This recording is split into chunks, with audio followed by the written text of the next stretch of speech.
저는 오늘 앞저트고요. 인트로입니다.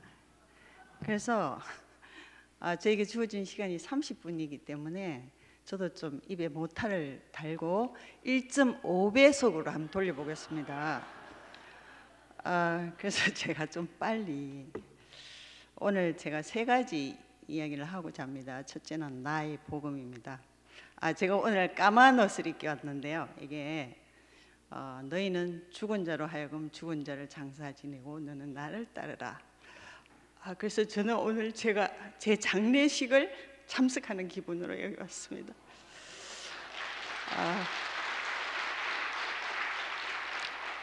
40년 동안 목사님은 나에게 living remind, 살아있는 사람으로서 2000년 전 예수를 나에게 소환해서 그가 실제 인물인 것을 증명해 준 분입니다. 예수가 신하라 해도 상관이 없습니다. 그래서 우리 산자가 항상 예수로 인해 죽음에 넘겨지면 예수의 생명이 또한 우리 죽을 육체에 나타나게 합니다. 그런즉 죽음은 우리 안에서 역사하고 생명은 너희 안에서 역사한다. 죽음은 목사님 안에서 역사했고 예수의 생명은 내 안에서 역사했습니다. 똑같은 사람이고 나 별반 다르지 않은데 똑같은 육체를 가졌고 인간적인 약점에도 불구하고 왜 저분은 나와 다른 생명이지? 왜 저 사람은 형제들을 판단하는 마음으로 보지 않지? 그렇다고 목사님이 선악의 지식이 없는 게 아니고 판단이 없는 게 아니었습니다. 그렇지만 그것으로 살지 않는 분이었습니다. 왜냐하면 사람을 살리기 위해서 살리는 게 판단이 아니라는 걸 알고 계셨기 때문이십니다. 그것이 나에게는 예수의 죽음으로 비쳤습니다. 다른 생명으로 사시는 분으로 보였습니다. 어느 주일날 그때는 집회가 거의 11시에 시작해서 거의 3시, 4시에 끝났습니다. 그리고 다시 목사님 집으로 돌아옵니다. 충만은 집회 장소를 지붕을 뚫을 정도로 충만했고요. 돌아와서는 또 목사님 집 방마다 가득 형제 자매들이 가득해서 충만을 또 쏟아냈습니다. 그런데 실상 목사님 육신의 필요인 점심을 준비하는 사람은 아무도 없었습니다. 배고픈 목사님은 부엌을 왔다 갔다 했습니다. 그런데 아무도 거기 들어오지 않았습니다. 나는 목사님의 필요를 눈치챘지만 나는 관찰자였습니다. 어떻게 하나? 그때 예수님이 여우도 굴이 있지만 나는 머리 둘 곳이 없다. 그게 제게 연상이 되었습니다. 어느 날 바깥에 대문 곁에서 목사님의 큰 소리가 들렸습니다. 그래서 들어와 봤더니 정태 형제라는 분이 있습니다. 그분은 고아 출신이고 아무런 학벌도 없고 아무것도 가진 것이 없습니다. 오로지 목사님의 은혜로 사는 사람이었습니다. 그런데 그 형제가 전화로 목사님에게 쌍욕을 하고 있었습니다. 그 목소리가 워낙 커서 다 들렸습니다. 옆에서도. 저는 그때 저런 욕도 있구나. 그리고 저런 욕을 목사님한테도 할 수가 있구나. 그래서 목사님이 그 욕을 다 들으시고 마지막 하시는 말, 이 녀석아, 내가 너한테 무슨 잘못을 했길래 내가 너한테 이런 욕을 들어야 되나?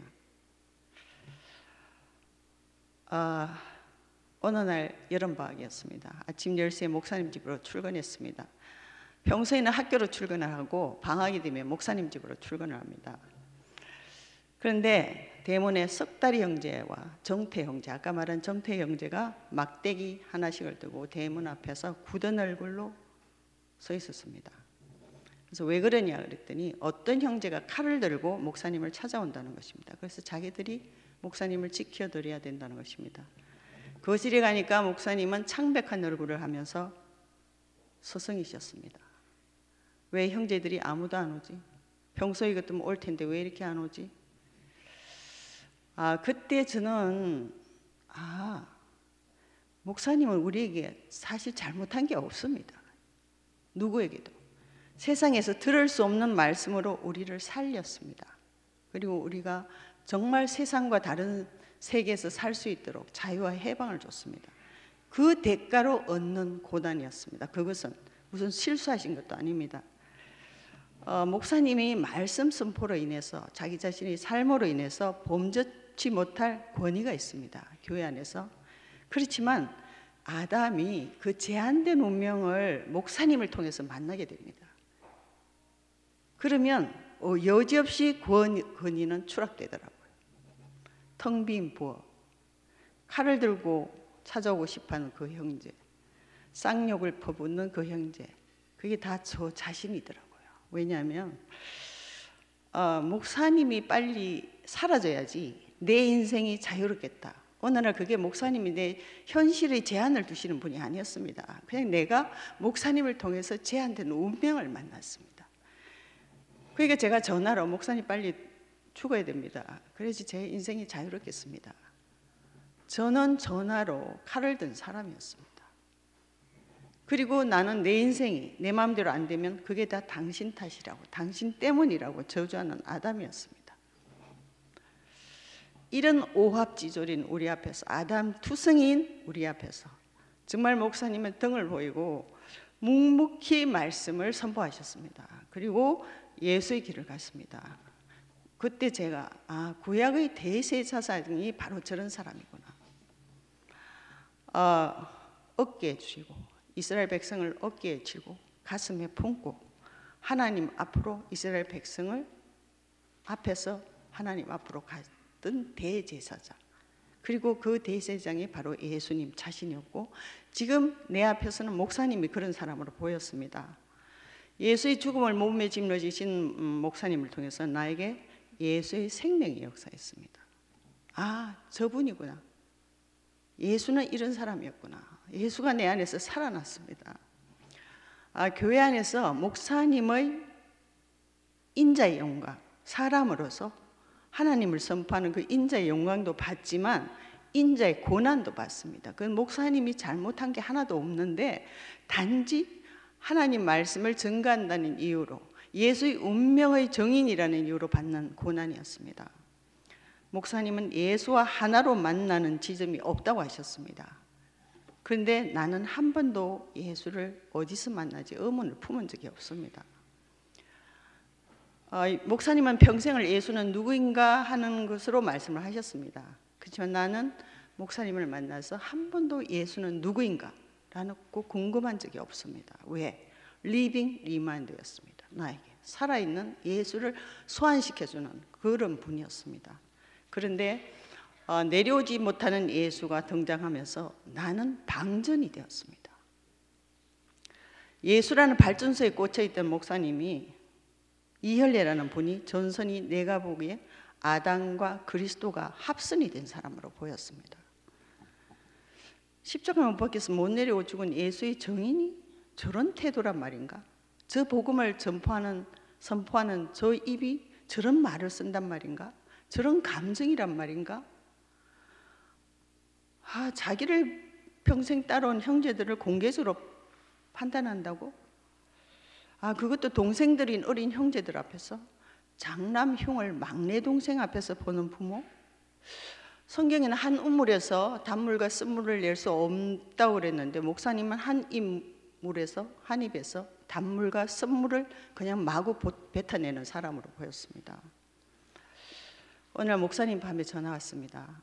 너가 이 시몬의 예수를 선포하지 않으니까 너 주변의 사람들이 다 헷갈린다. 그래서 제가 반박했습니다. 그 전에 목사님에 대한 신뢰가 무너졌기 때문입니다. 아니, 그 문제와 이 문제는 다르다. 복음과 나에 대한 신뢰는 다르다. 그건 목사님과 관계가 오래지 않은, 역사가 없는 사람들에게는 그게 가능할 수 있습니다. 하지만 목사님을 몇십 년 동안 예수를 소개하고 예수 자신의 생명을 보여주는 그런 사람으로 목사님을 좋아하고 목사님을 신뢰하고 따라온 형제들에겐 이 복음이 열리기 전에 목사님에게 대한 신뢰가 깨지는 것은 이 복음의 큰 장애입니다. 저는 그렇게 반박을 했습니다. 근데 사실은 그게 내 상태입니다. 내가 그런 사람이기 때문입니다. 그래서 나에게 목사님은 리빙, 살아있는 사람이 아니라 리빙, 나는 점점 목사님을 떠나가는 사람이었습니다. 목사님에게 멀어졌고 목사님에게 멀어지니까 목사님을 통해서 알았던 그 예수가 사라졌습니다. 희미해졌습니다. 그때 다시 나는 목사님을 처음 만난 그 자리로 다시 돌아갔습니다. 예수는 누구지? 하나님은 계시나? 그런데 이상하게 그 고뇌가 시작될수록 저에게 내 안에 예수가 있었습니다. 지난 시간들 통해서 목사님과 같이 산 시간 통해서 나는 한 번도 하나님이 계시는가 의문을 가진 적이 없습니다. 예수는 나하고 무슨 상관인가 의문도 사라졌습니다. 목사님은 그동안 나에게 제자들이 고백, 나의 주시오 나의 하나님이다. 목사님은 나에게 그런 분이었습니다. 그런데 문제는 목사님이 아니고 내 자신이었습니다. 내가 만든 우상인 목사님의 마트로시카, 그 인형 안에 내가 숨어 있었습니다. 그리고 나는 그 안에서 계속 머물고 싶은 사람이었습니다. 교회의 여러 상황들로 인해서 또 목사님 스스로 그 목사님 자신을 깨부셨고, 그 교회 안에서 들려오는 여러 발생되는 상황으로 인해서 목사님의 마트로시카도 부서졌습니다. 그때 저는 내가 숨어있던 마트로시카가 밖에서 외부적인 망치에서 깨어질 때 그 안에서 너무 힘들었습니다. 너무 고통스러웠습니다. 그래서 그 충격을 내 온몸으로 받았습니다. 하지만 그게 깨어지니까 나에게 예수 안으로의 다른 세계가 열렸습니다. 근데 지금 생각해 보니 만약 내가 숨어있던 그 마트로시카가 깨지지 않았다면 나는 죽을 때까지 이 인형 안에서 살았을 것입니다. 그리고 예수 안의 세계를 난 누리지 못했을 것입니다. 이제는 2000년 전 예수의 존재 여부에 관계없이 내가 예수를 실존 인물로 알듯이 지금 목사님으로 인해서 내가 예수의 생명을 맞는 것과 똑같이 지금 목사님의 어떠함에 아무 상관이 없습니다. 그냥 이 예수의 정인이 되었습니다. 그래서 정말 나의 복음이 되었습니다. 십자가에 못 박혀서 내려오지 못하고 죽은 예수가 이 정인으로서 이제 목사님의 어떠함에 전혀 상관없이 무관한 나의 복음이 되었습니다. 두 번째는 내려오지 못한 예수에 대한 이야기입니다. 내려오지 못한 예수를 목사님이 말씀하셨고 MZ들이 반응을 했습니다. 그 자유와 해방의 물결이 팬데믹처럼 퍼졌습니다. 정말 신기했습니다. 젊은 세대에게 예수는 고리타분합니다. 그리고 종교 자체에 이미 관심이 없습니다. 그런데 그 사람을 직시하니 그 사람이 있더라.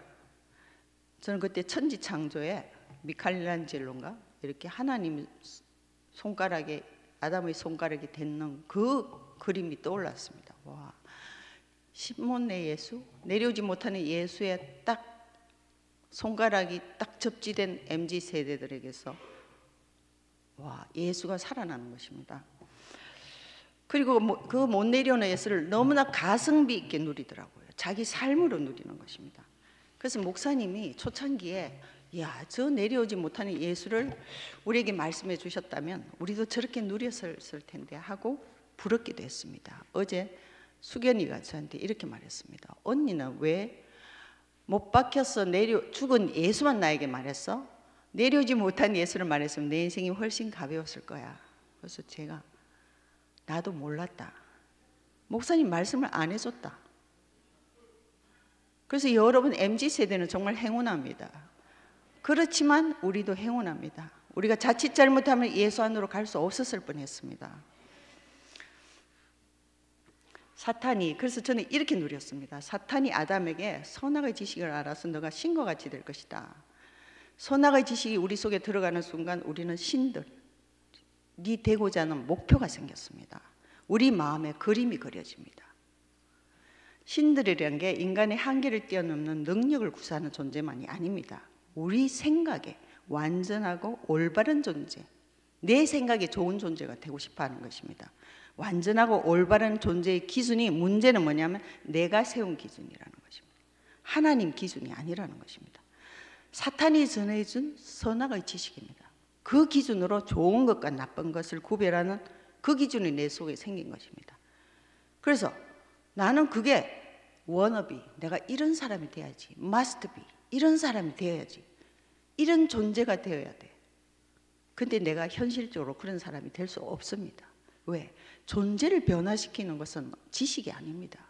하나님만 사람을 변화시킬 수 있습니다. 말씀만이 인생을 변화시킵니다. 근데 나는 내 지식으로 설정한 wannabe, must be, 그게 나는 사로잡혀 있었어요. 그렇게 살지 못하는 내 자신이 뭡니까? 자기 소외가 되고 원망이 되고 나는 왜 이렇게밖에 안 되지? 좌절이 생기고 자책이 생기는 것입니다. 그걸 사실은 세상에서도 그랬지만 저희들이 목사님을 만났을 때도 자유와 해방을 누렸습니다. 어떤 자유와 해방? 세상에서의 완벽한 자유와 해방입니다. 그런데 교회 안에서조차 우리는 이런 기준이 생겼어요. 말씀으로 인한 내가 생각한 좋고 나쁜 것의 기준입니다. 그것으로 교회 안에서 힘들었습니다. 물론 우리 2세대, 3세대 다 힘들었습니다.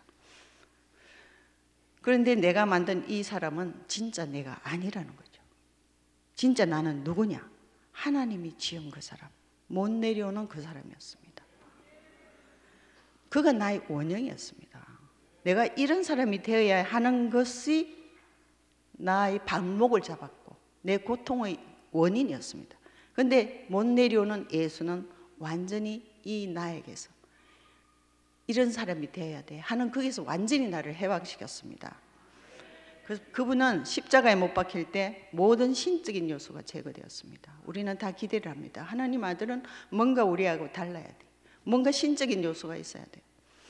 그런데 못 내려오는 그분을 보면서 아, 사람은 무슨 일을 해도 신과 같은 능력을 행해도 사람이지 신이 아니구나. 그분의 죽음을 보면서 사람은 하나님 아들이라도 불사의 존재가 아니구나. 유한한 존재구나. 유효기간이 있는 존재구나. 그리고 유효기간이 지나면 다시 흙으로 돌아갈 존재구나. 모든 사람에게 버림받은 존재잖아요. 모든 세상 사람이, 모든 선악의 지식으로 만든 모든 세상이, 정치, 종교, 사회, 문화, 모든 백성들이 다 그를 버렸습니다. 그러므로 내가 세상의 인정에, 세상의 어떠함에 내가 매일 필요가 없는 사람이었습니다. 그가 불완전하기 때문에 내가 보기에 불완전합니다. 나는 그것이 그 사람이 사실은 완전한 존재인데 내가 보기에 그 사람은 모든 게 부족한 사람인데 그 사람이 너무나 불완전하고 부족한 사람으로 그게 죽었는데 나의 완전한 기대가 다 끊어졌습니다. 아, 내가 완전할 필요가 없구나. 저 사람, 내려오지 못하는 저 사람이 원래 내구나. 모든 사람이 조롱과 비방을 받았습니다. 그리고 찬성을 받지 못했습니다. 심지어 제자들도 버리고 갔습니다. 내가 누구의 찬성을 받을, 세상의 찬성을 받을 필요가 없는 사람입니다. 아담이 싫어하는 모든 조건으로 인해 십자가에 못 박혀 죽은 그가 참 사람이기에 내가 만든 거짓 나, 사탄이 속여서 선악의 지식으로 나를 올무로 몰았던 그 속박에서 나를 완전히 해방시켜 줬습니다. 불교의 15도가 참나를 찾는 과정이라고 합니다. 우리 참나는 바로 이 십자가에서 못 박혀서 못 내려오고 죽은 그 사람이 우리의 15도입니다. 우리 원형이라는 거죠. 이 사람이 진짜 나라는 것입니다. 이 사람을 보고 하나님은 이는 내 사랑하는 아들이요 내 기뻐하는 자라고 말씀하셨습니다. 이 사람이 바로 벌거벗었으나 부끄럽지 않은 사람. 예수님은 십자가에서 벌거벗겨 주셨습니다. 물론 육신적으로도 그렇지만 모든 것이 그를 보고 하나님 아들이라고 모든 사람이 칭송했던 그 어떠한 능력이 다 벗겨졌습니다. 아무것도 없는 그 사람 그대로입니다. 그런데 그 사람이 부끄럽지 않은 사람. 아, 벌거벗었으나 부끄럽지 않은 사람. 바로 그 사람이 거기 있었습니다. 그래서 저는 참 이런 것을 확대시켜준 MZ들에게 재승이 오빠 버전으로 I'm proud of you 이렇게 내 마음을 표현하고 싶습니다. 그 다음에 세 번째 영생입니다. 이건 이제 개인적인 이야기를 좀 해야 되겠는데요. 초등학교 때 제가 천재라고 동네에 소문이 났고 학교에 소문이 났습니다. 근데 저는 천재가 아닙니다. 왜냐하면 누군가가 나에게 선행학습을 해줬습니다. 60년대는 선행학습이 없었거든요. 근데 저는 초등학교 가기 전에 이미 한글을 다 뗐고 두 자리 숫자를 다 계산을 다 했습니다. 근데 저는 기억이 없습니다. 제가 선행학습 받은 기억이 없습니다. 저희 집에 제 출생의 비밀이 있는데요. 제 오빠가 둘인데 홍역으로 다 죽었습니다. 옛날에는 전염병에 돌면 다 죽잖아요. 엄마가 40이 넘었는데 목숨을 걸고 아들을 낳으려고 저를 낳았습니다. 목숨을 걸었죠. 근데 낳고 나니까 딸입니다. 그래서 엄마가 동반자슬 기아로 굶어 죽으려고 나를 구석에 밀어놓고 아무것도 주지 마라. 나도 지금부터 곡기를 끊겠다. 우리는 같이 죽을 것이다. 그래서 제가 잘못하면 요즘 뭐 중동이 뭐 존속 살해 이런 거 있는데 제가 여자로 태어났다는 이유 하나로 제가 그냥 엄마하고 동반 자살을 당할 뻔했습니다. 그때 언니들이 쌀을 미음을 끓여서 먹였습니다. 그래서 언니하고 저하고 나이가 차이가 많습니다. 15살 정도 차이가 난 바로 언니가 있는데 이 언니가 고등학교를 졸업하고 병이 걸렸습니다. 신우신녀 지금 보니까. 그래서 병원 다니고 한의원 다니고 결국 치료받지 못하고 집에서 죽을 날을 기다리는 언니입니다. 20몇 살의 꽃다운 나이입니다. 처녀죠. 근데 제가 어느 중학교 3학년 때 집에 집 정리를 하는데 이 언니의 일기장이 발견되었습니다. 제가 그 일기장을 들고 봤습니다. 그 안에 그 20살, 20몇 살 난 젊은 처녀의 인생에 대한 답이 없는 인생, 죽음 앞에선 공포, 그 모든 것이 그 안에 다 들어 있었습니다. 제일 기억에 남는 것은 오늘도 어머니가 너 빨리 죽어라. 죽을 거면 빨리 죽어라. 어머니, 저도 빨리 죽고 싶습니다. 빨리 끝내고 싶습니다. 그렇지만 그게 내 마음대로 안 됩니다. 그러나 나는 또 살고 싶습니다. 왜 나는 이 어린 나이에, 젊은 나이에 내가 끝나야 됩니까? 이게 내 잘못입니까? 내가 무슨 잘못을 했습니까? 그러면 어머니는 왜 저를 낳았습니까? 거기에는 왜 저는 이 세상에 왔습니까? 왜? 온통 의문이 가득 찼습니다. 그런데 저는 그 언니에 대한 기억이 하나도 없습니다. 초등학교 5학년 때 제 난치병이 발견됐습니다. 그게 뭐냐면 어느 날 뜬금없이 도대체 내가 누구지? 너는 누구야? 가까이 있는 사람, 나는 왜 여기 있지? 난 지금 어디로 가지? 나는 왜 태어났지? 머리가 터질 때 됐습니다. 그래서 화장실에 앉아서 내 머리 뚜껑을 열어서 좀 씻어서 넣었으면 좋겠다. 나는 왜 그런 내가 싫었습니다. 내가 왜 이런 생각을 하고 있지? 정말 괴로웠습니다. 근데 그 생각은 나를 떠나지 않았습니다. 그리고 그때부터 가슴 한가운데 얼음 덩어리 하나가 항상 여기 꽂혀 있습니다. 서늘하고 뻥 둘린 공허함이 어린 나를 집어삼켰습니다. 그래서 제가 어느 날 집에서 사진첩을 뒤졌더니 그 언니가 있더라고요. 나하고 같이 찍은 흑백 사진도 있어요. 근데 왜 내 속에는 하나도 기억이 없습니다. 아마 그래서 저는 인간 심리에 엄청 관심이 많았습니다. 왜 내가 기억이 없지? 어느 날 보니까 제가 내가 기억을 다 지웠구나. 너무 힘들었어. 언니와 엄마와의 갈등, 그리고 언니의 어담. 그래서 내가 기억을 지운 대가로 언니의 삶과 죽음에 대한 의문을 언니는 고스란히 나에게 주고 갔습니다. 내 안에서 그 의문이 배양이 된 거예요. 제가 수술실에 6년 동안 수술실 신경외과 스크럽너스로 근무를 했습니다. 70년대는 의료사고가 굉장히 많았습니다. 믿음 좋은 목사님이 들어와서 잘못된 수술로 인해서 나갈 때는 하나님에 대한 기억이 하나도 없이 그냥 아무것도 모르는 사람으로, 그냥 밥 줘 하는 그 사람으로 그렇게 그 사람이 다시 수술실에 들어왔습니다. 그걸 보고 하나님은 인간의 뇌의 산물이구나. 하나님은 없구나. 저는 저절로 유실론자가 됐습니다. 그런데 그렇다고 내 인생의 답이 해결되지 않았습니다. 인생은 더욱더 공허했습니다. 그래서 정말 신이라도 만들고 싶었습니다. 그때 목사님을 다시 찾아왔습니다. 그 전에 알았는데 다시 떠났거든요. 목사님을 만나고 나서 그 어림이 사라졌습니다. 내 안에서. 내려오지는 못하는 예수학에서 MZ세대를 통해서 탄생의 랠리가 계속되었습니다. 자유와 해방의 외침이 온 교회를 가득 채웠습니다. 그것을 지켜보면서 사탄의 올무에서 해방과 자유, 처음에는 신선했습니다. 근데 계속 그 말을 듣다 보니까 대구교회의 르네상스인가? 휴머니즘인가? 라고 생각이 들기도 했습니다. 제가 세 번째는 영생이라는 제목을 붙였습니다. 아버지께서 내게 주신 모든 자에게 영생을 주게 하시려고 만민을 다스리는 권세를 주셨습니다. 이건 예수님이 십자가 가기 전에 마지막 하신 말씀입니다. 이 만물을 다스리는 권세, 그건 십자가의 권세였습니다. 영생은 유일하신 참 하나님과 그의 보내신 자 예수 그리스도를 아는 것입니다.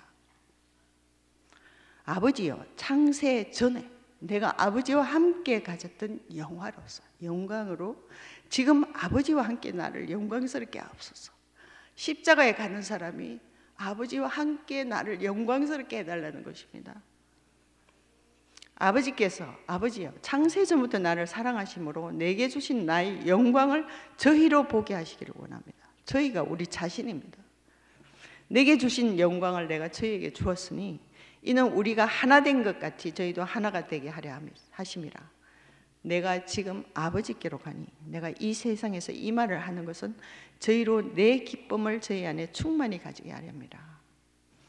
십자가에 못 박혀 죽으러 가는 33세의 청년의 마지막 기도입니다. 이 사람이 33년밖에 되지 않는 이 사람이 아브라함이 있기 전에 내가 있었다. 창세전에 있었던 사람이라는 것입니다. 창세전에 하나님과 함께 있었던 사람이라는 것. 이제 세상에서 가장 치욕스럽게 죽는 그 자리가 가장 영광스러운 자리라는 것입니다. 그 자리에서 하나님이 드러나는 자리라는 것입니다. 그게 그분의 영광이었습니다. 인생의 유일한 영광은 사람을 통해서 하나님이 드러나는 것입니다. 때가 왔으니 아들을 영화롭게 하사 아들로 아버지를 영화롭게 하셨소. 그의 유일한 기쁨은, 이 땅에서 그의 유일한 기쁨은, 그가 가졌던 것은 하나님을 드러내는 영광밖에 없었고, 그가 가진 유일한 기쁨은 하나님의 형상과 모양으로 하나님의 아들로서 아버지, 생명의 근원으로 그분을 드러내는 것밖에 없었습니다.